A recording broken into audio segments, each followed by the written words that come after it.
the sort of regulation and supervision that they need is really there. Well, related to that would be cryptocurrencies, which is not quite fintech. Maybe some people might say it is, but cryptocurrencies have blossomed, mushroomed, depending on your observation of the size of it. It's hard to know exactly how big it is. Are you worried about the impact of cryptocurrencies in terms of the impact on the economy and the ability of people to use these things for nefarious purposes? So a couple things. We think of them more as crypto assets because crypto, what people call cryptocurrencies, they're really vehicles for speculation. No one is using them for payments, for example, like the dollar. What they're using them for is to speculate. It's a little bit like gold. For thousands of years, human beings have given gold this special value that it doesn't have from an industrial standpoint, but nonetheless, for thousands of years, they've done that. So Bitcoin is much more like that, and the cryptocurrencies are much more like that. They're not really being actively used as payments. Let me ask you about your own balance sheet. I didn't really follow up before. What is the size of the Fed's balance sheet at this point? It's between $7.5 and $8 trillion total. That's it. I want to say 7.7, 7.8, something like that. And so is that the highest it's ever been? Yes. Yeah, it is. And under President Trump, a legislation was passed giving you more authority to, in effect, buy securities, buy bonds. Have you used all that authority, or has it been taken away? And do you need any more authority to do anything you want to do? So what you're talking about is the CARES Act. We still have, CARES Act really gave us funding, which we needed, backstop funding to absorb any losses. We have the same authorities we've always had, but these are emergency authorities with a very high standard required for using them. It has to be unusual and exigent circumstances. Actually, what that means is it's an emergency and regular way credit intermediation has just stopped. And so that was the case for corporations and for states and municipalities, and we stepped in. We still have that authority. We wouldn't have been able to do the things that we did without Congress providing monetary backstop, fiscal backstops to absorb the losses, because we thought we were going to make trillions of dollars worth of loans. The truth is we didn't, because when we announced the facilities, the private capital markets started working again. That's what happened. Effectively, our facilities became a backstop, and pretty much right away, corporate bond markets and the municipal bond markets began to work ultimately very well. So we actually didn't have to make very many loans. So let me ask you about the Volcker rule. One of your predecessors, Paul Volcker, when he retired, later was upset after the 2008 crisis about banks doing proprietary trading and private equity investing. And so what was a simple concept became a very elaborate, I think, 300 or 400 page regulation. In your view, is the Volcker rule working the way Paul Volcker wanted it, or the way that you're happy with it? And has it been an administrative burden for the Fed to oversee this? So it's the law of the land, and our job is not to question that, but to implement it. So we've implemented the first try at the Volcker rule in, I think, 2013. Then we came back, and I think we learned quite a bit from our first approach. It's a very challenging thing to implement. It's a simple concept that makes a lot of sense, which is if you want to do proprietary trading and sort of gamble with the house's money, don't do that in a federally insured bank. Do it in a hedge fund or wherever you want. But so that makes all the sense in the world. Actually putting that in place and distinguishing between appropriate hedging activities and underwriting activities is not so easy. So we came back with what we think was a somewhat less burdensome and clearer provision of the Volcker rule in 2018 or 19. We think that's working okay. And that was our intention, was to be faithful to the letter and the spirit of the law, but to make it less burdensome and more efficient. Let's talk for a moment about something you said the other day in an interview, that when you come to work sometimes you see people in tents, living in tents, homeless people living in tents. Your mandate is not to go solve that problem necessarily, but is there anything you think the Fed should be able to do or should be given more power to do to help people who are really suffering in the pandemic and related kinds of issues that hurt the people on the lower ends of the economic strata? We're definitely not seeking any new authority, nor are we, as I mentioned earlier, we're not the the agency that has the most direct authority over that. I just happen to see it though, right here on Virginia Avenue. There have often been a couple of tents where at this end of town where there's some open space. But now it's big. It's a lot of tents and it's a lot of people, and you can't miss it. You drive by and you think, and it has to be because of the pandemic. It's grown a great deal, and it really struck me it strikes me every day as I go by it. So, how does that play into what the Fed does? I think we need to keep those people in mind. Really, we don't have tools that deal directly with them, but those are people. Many of them probably were working in February of 2020 before the pandemic hit. And I think they need to be in the room with us as we make our decisions about monetary policy. We need to be thinking that it's not just the headline in the aggregate, it's also the people who are at the margins of the economy. We just keep them in mind. Speaking of the pandemic, as you assess the economy going forward, you are using best economic models that you have based on prior experience, but those prior experiences often were before we had a pandemic. So how comfortable can you be that the economic models you're now using to assess where the economy is going to go is reflective of what is going to happen post the pandemic? And I assume you think that people are going to work somewhat differently post-pandemic. They may not come to the office as much or other things. How do you assess your economic abilities to assess the post-pandemic working environment and economic environment? I think the first thing to realize is that the structure of the economy is always changing. So the economy that we had back in college was one where low unemployment led to high inflation, and inflation stayed high. It's very different now. And so we have to constantly update our thinking about the way the economy actually works. Now, bringing that to the present, we're coming back to a different economy. It's not going to be the same economy as the one we left. And we don't know exactly what that will be, but we have some ideas, and we're going to be finding out, I think, here beginning now. One of them is that there'll be more remote working remotely. That's one thing. Another is we've talked to companies and big consulting firms who surveyed companies, and many companies have spent the last year thinking about how they can use more effective technology, perhaps at the expense of the number of people that they need. So do their work with fewer people. And that's a lot of the service industry companies that have been traditionally big hirers of relatively low-skilled, low-paid people. So that's a concern because we still have many millions of people from those jobs who were working in public-facing service sector jobs. They don't have a lot of other skills or wealth, and so we need to be thinking about what they're going to do and how are they going to find their way back to the lives and the working lives that they had. And it'll be different in other ways as well. We'll be learning about that, and we always try not to settle on one model of the economy and think, oh, we really understand this, because it's ever changing. So when you assess information about the economy, you obviously are gathering data all the time, and many of your predecessors really poured over this data with great fervor.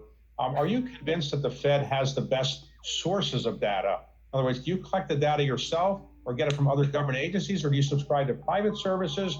And do you think that the world has changed so much in terms of technology that the data collection methods that you have been using may not be as up to date as they should be? Overwhelmingly, the data that we look at are collected elsewhere. Some of it's collected by us, but the vast bulk of it, the big important things that you see, for example, the monthly labor market report, that's the Bureau of Labor Statistics, it's not us. So it's not like we're the CIA where we have a lot of private secret information about the economy. That's really not the case.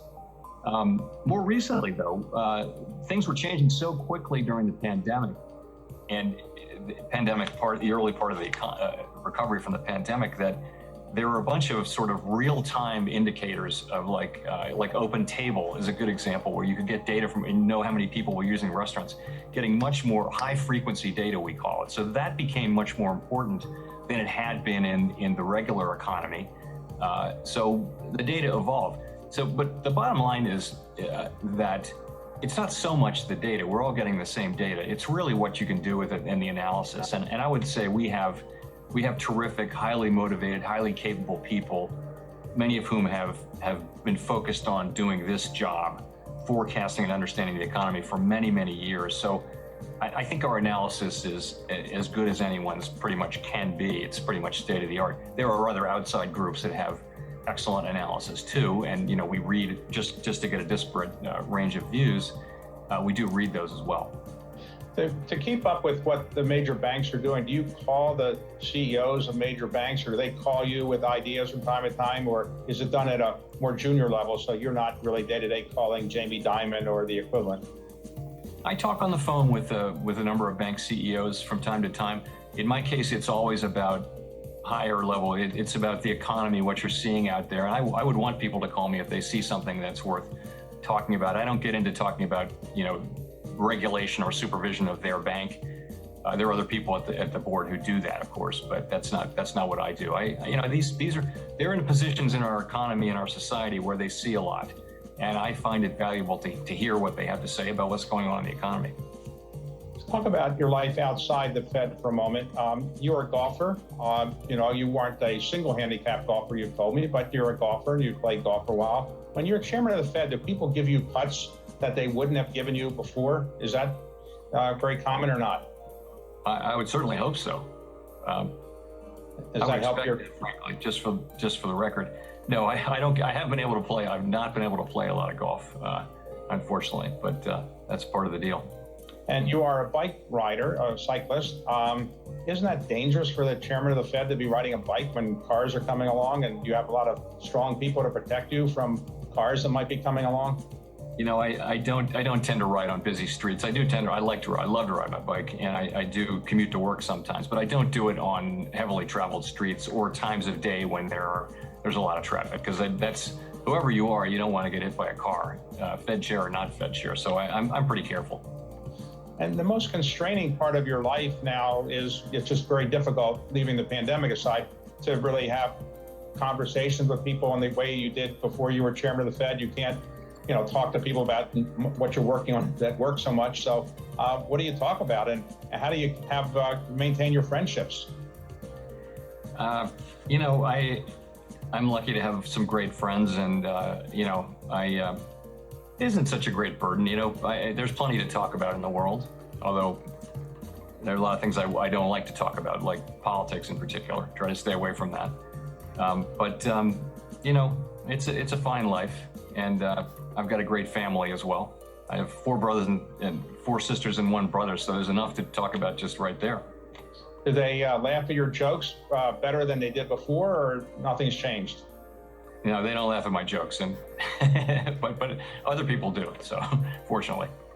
So if you were an average person sitting in Dubuque, Iowa or somewhere, and you wanted to know more about the Fed, what would you want to communicate as the chairman of the Fed to the average person who might be watching this about the Fed, why it's a well-functioning institution, why people should be happy about the Fed, and what is it that you would, I'd say, boil down about the essence of the Fed that you want the average American to know about the Fed and the way it works? So I'll say 2 things. First, the Fed is a non-political, nonpartisan organization that tries to serve all Americans in a way that's really important, to try to keep to achieve maximum employment and price stability. So, a great jobs market and low inflation, 2 really important things. And that's what we do. We try very hard to succeed at that. But the other thing I would love people to know, though, is you hear about the Fed a lot. We get a lot of notice, and people write about us all the time. The truth is, the really important things about our economy are not things that we can affect. We have a relatively short-term perspective, a business cycle perspective on the economy in the things that we can do.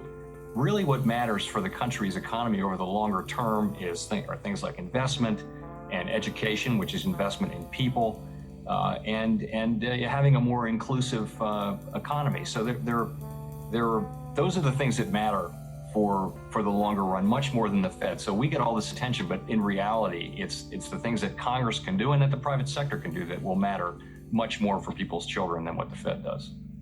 Is it surprising to you that a system that was set up about 100 years ago, the Federal Reserve System, is still operating largely under the initial statutes, and that basically the way that it was structured then is more or less the way it operates today? Is that a surprise to you? And if you were sitting down today and given the power to redo the way the Fed operates, is there something you would suggest maybe could be improved? This was the 3rd try at a central bank in the United States. There was the first Bank of the United States and the second Bank of the United States. And they basically failed because people didn't want to bestow a lot of power on a government agency in a major city on the East Coast. They were, the agricultural interests and the big country, they just weren't comfortable with it. In any case, both of those died after about a quarter of a century each. And then there was a long time without a central bank. The reason this one succeeds and is thriving, I think, is because we're balanced between a board of governors here in Washington, nominated by presidents and confirmed by the Senate with terms that are not coterminous with presidential cycles. So we're non-political, we're not part of the political cycle, but also 12 reserve banks all around the country who are deeply grounded in their communities and understand their communities, the states and the cities and towns where they are. So it's a much more balanced and sustainable model. And I think it really works. And I think, I think because of that, we keep in better touch with the whole country and what's going on in the whole country. So I wouldn't change. There isn't a fundamental thing about the Fed I would change. It really, I think it's a great model for this very large country, with quite a disparate economy and different regions and states. So I think it works. As we get towards the end of our time, I'd just like to talk a little bit about lessons learned. You joined the Fed in 2012 initially as a board member, and later were appointed chair in 2018.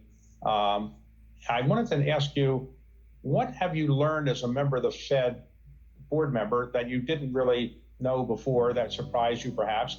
And what have you learned about the pandemic and the way it's affected the economy that might have been a so-called lesson learned that the Fed has learned about how the economy operates in a pandemic? Well, I'm just about to have my 9th birthday here at the Fed, so I learned a lot in those 9 years. I think you have to master the specific economics around monetary policy, and also you've got to master payments and regulation. So there's a lot to learn, and I went through all of that in my early years at the Fed, and continue to learn a ton every day. So in terms of the pandemic, I would say this. The first and most important thing about the pandemic was healthcare policy, which starts with the things that we did to shut down the economy, that not we, but the government did and that the private sector did to get the pandemic under control, and then to get people to socially distance, and then ultimately vaccines. All of that was and is more important than anything we can do. The second most important thing was fiscal policy. This was a situation where 30 million households are suddenly without an income, and Congress had to replace that. That isn't a matter for monetary policy. It works by stimulating aggregate demand by lowering interest rates. That wasn't, that would become important later, but that was not what was needed. It was fiscal policy. Fiscal policy came in and made the difference in this cycle. Then us, we were third, and I think we had 3 goals from the beginning. The first of which was just a stabilized thing, which I think we seemed to stabilize markets after what we did on March 23rd of last year. And also to provide some comfort and then support the economy when the expansion began, and then over the long run, try to avoid longer run damage to people's working lives and to smaller businesses going out of business and things like that. So those were the things we tried to achieve.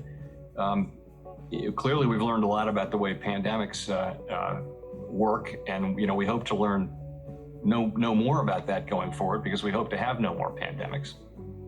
So if somebody is watching and says, I really admire Jay Powell, he's working hard for the country and so forth, I'd like to be chairman of the Fed someday. What do you think are the skill sets that somebody should have to be a good chairman of the Fed? Should they be trained as a lawyer, get a PhD in economics, maybe do investing work? What do you think is a really good background to be chairman of the Fed? Like members of Congress, like other reporters? What is it you think is a really good skill set would make a good chairman of the Fed for a future chairman of the Fed, let's say? Interesting. So I think if you look around the current membership of the Federal Open Market Committee, we have a pretty disparate group of people. There are people who were attorneys, people who worked in the financial markets. We have a good number of macroeconomists and non-macroeconomists. We've had people who are microeconomists too over time. So I think any background, I think you can do this job with any of those backgrounds. I think it really helped me to spend almost 6 years here as a governor before I became chair. So I did almost every job here under Chairman Bernanke and Chair Yellen. So I knew a lot about the operations of the Fed. I knew the people. So I think all of those things came together to make me comfortable in wanting to do this job in the first place. So for those people who are wondering, how does one get to do an interview with the chairman of the Federal Reserve Board? Well, I have interviewed Chairman Powell before, but most recently it was a matter of coincidence, and I'll just end with that so you can comment on it. I had to go in early to see my dentist, and the only other person early that day going in to see the same dentist was Chairman Powell. Of course, I knew when he was there that I wouldn't be getting my teeth cleaned as quickly as he would because he'd be ahead of me, so that's okay, no problem. I understand Washington. But had we not met that dentist, we might not have gotten this interview. So I want to thank you for using the same dentist that I'm using, who's a very good dentist, and thank you for agreeing to let this interview go forward. And I appreciate your hard work and your public service. And Jay, thanks very much for doing this.